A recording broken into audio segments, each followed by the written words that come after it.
Hey guys, welcome to the Sim Racing Paddock. I'm William Mars, and last week I posted a status update talking about how I was going to upgrade my computer. Now, if you remember, actually I had posted that I had bought an Intel i7 with an MSI Z270 SLI motherboard. If you look in front of me, those are not them. What happened was I had some issues with that motherboard, so I decided, screw it, let's try out a Ryzen system. So I actually bought the AMD Ryzen 7 1800X. Now that is a little overkill for my system, but because I do a lot of video editing and things of that nature, I decided to make that investment. Now the question remains, how does this work for sim racing? Let's find out. So one of the things that makes sim racing different than other video games is that sim racing is very CPU intensive.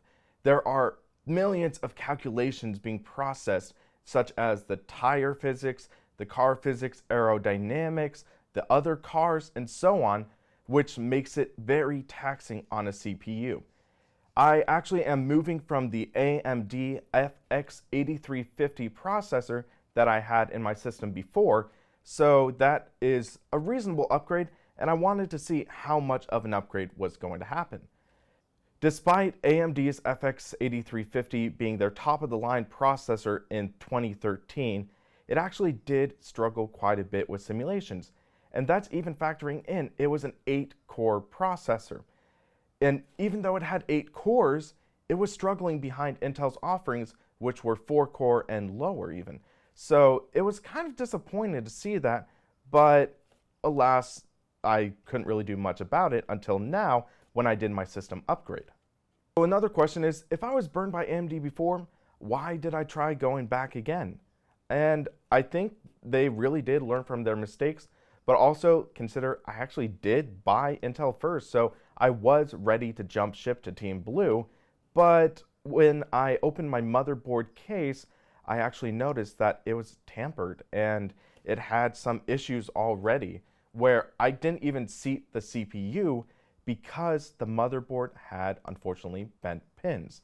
So I had to drive back to my local Fry's and sweet talk the customer service people because their policy states usually you do not accept returns on motherboards that have bent pins.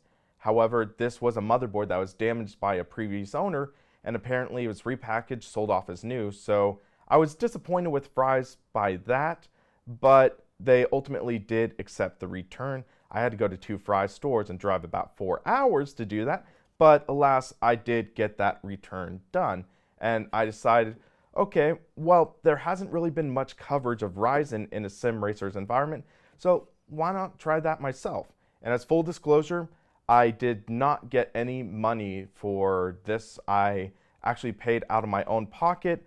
I paid roughly $440 for the processor, $170 for the motherboard. So that's about $630? Yeah, or something around that ballpark. So that is my heads up that I paid for this out of my own pocket. I bought 16 gigabytes of Corsair DDR4 RAM for this system because the new AM4 motherboards are not DDR3 compatible, so my old RAM was essentially useless. Let's get on to the big question. How much of an improvement is this setup opposed to my old setup with the AMD FX-8350? I'm gonna say it is a staggering improvement.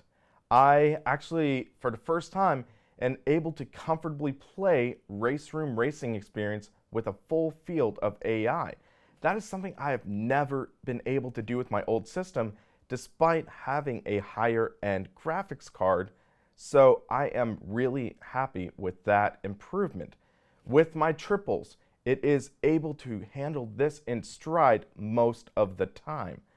In Assetto Corsa, in the first couple turns, I do get some knocks down on the frame rate, but then I realized I had Assetto Corsa's VSync on, and that actually took about 20 frames per second away from my performance.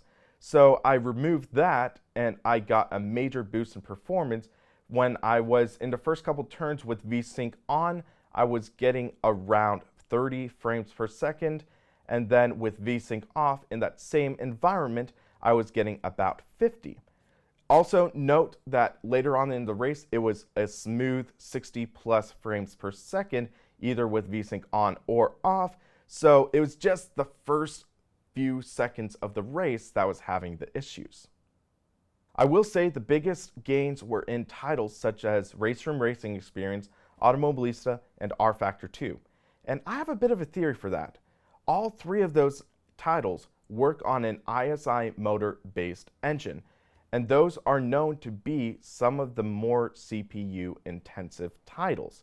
So that means that all of this information is being communicated through the CPU, through the RAM, so the conversation between the CPU and the RAM, and that is going to take a lot of performance, a lot of power, and you need a powerful CPU to handle that. Even though I did have the AMD FX-8350 before with 8 cores, it was also only 8 threads. So even though it is a higher clocked CPU than the Ryzen, the AMD actually struggled more than the Ryzen. My Ryzen is clocked at about 3.6. I didn't do any overclocks yet, but I did notice a far smoother performance. Also, there is one factor that needs to be addressed, and that is dropped frames. So everybody looks at frame rate, frame rate, frame rate, and that's the end-all be-all for all sims. And I am going to say that's not really the case. If you look at the frame rates, 60 frames per second with one system might not be the same as 60 frames per second with the other. If a title is running at 60 frames per second, but is dropping a few frames in that second, say you are running 58 out of those 60 frames, and then there's a 2-frame skip. That is going to be extremely noticeable and possibly disorienting. So I believe that was one of the issues I was having with my old FX processor system. And then with the Ryzen, I'm not noticing any dropped frames whatsoever. So even though there are times where it might run at 58 or 56 frames per second, I am noticing a far, far smoother experience. Even when on my FX processor, I was running at 60 or higher. I was just noticing what you guys are going to call stutters. And with the stuttering, that is largely because of dropped frames. So I've seen complaints in forums that even though there are higher than 60 frame rate, they are seeing stutters and it's disorienting. So this, I believe, is an explanation for why that is the case. This processor, motherboard, and RAM combination is a great combo. I have noticed a significant improvement in my performance in my system. Now, is it worth the $600? I might not say that's the case. I would say that because I do mass media production, I do video editing, I do photo editing, I do Illustrator, things like that, that sort of justifies the cost for me that is a high-end processor. What I would say for most people, the Ryzen R5 might be a great option. Look at that, and I believe there is the 1500X, 1600X, and that is an overclockable processor. If you're looking for more, there is the Ryzen 7 1700 or 1700X, which can be had for about $350, which is about a $100 savings over the Ryzen 7 1800X. This also is a pretty high performance motherboard. You can also get a decent AM4 spec motherboard with overclocking capabilities for about $120. But I will say that this is a decent motherboard for the price, but you can get a better value with another motherboard. So wrapping things up, I would say that Ryzen is a great solution for sim racing. It is a solid processor, has some solid performance, and I've noticed a significant improvement even over my AMD FX-8350. But the other question is, how does this compare to Intel's offerings? Is it a solid contender? And if you're looking at strictly gaming, I would say that this might not be the best improvement.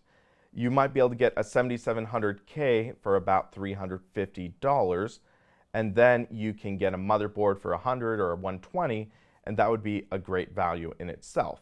I would say Ryzen is more specialized for the workstation. It's more specialized for the video editors, for the photo editors, for things like that. However, I would say in your case, your mileage may vary. For this, it was a great improvement for me for gaming, especially from what I went from. I bet if I did get a 7700K exclusively for gaming, I would say that it is a solid improvement. But for video editing and other media production, this is definitely a far better solution. So these are my thoughts on this new Ryzen system I built. I would love to hear your thoughts. What do you think, Team Red or Team Blue? Let us know in the comments. Also, if you like this video, please hit that like and subscribe button down below and help keep us on track. We have some exciting stuff coming up. I am hosting an event likely next month for our first ever online hosted event for Sim Racing Paddock. So if you go to www.simracingpaddock.com/forums, you can sign up for the forums, let us know what you would like us to run in that event, and sign up for the event. I would love for you to join the community and just have fun. For the Sim Racing Paddock, I'm William Marsh, and you have a great rest of your day.